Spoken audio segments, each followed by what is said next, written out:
has just begun. Now let's do this, girl. Let's take this love to the next level. Let's share what we deserve. We're a beautiful pair. Hand in hand, our bond is gonna stay unbreakable.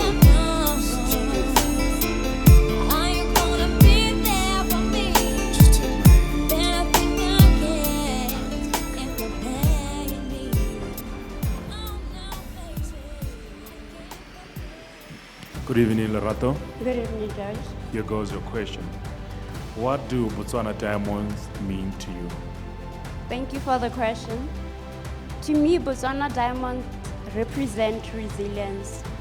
Through their making, they're able to withstand pressure and become beautiful. But that beauty comes when they begin to transform the lives of Botswana. I am a testament of what Botswana's diamonds have done.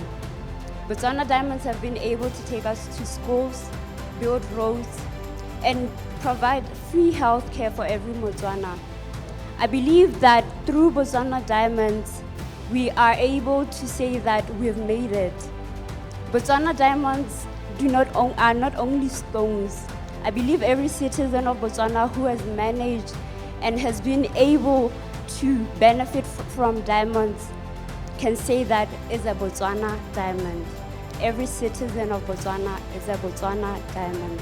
And I believe that the beauty of the diamonds lies in the legacy that it leaves behind. Future generations are to say they've made it through Botswana diamonds. Thank you.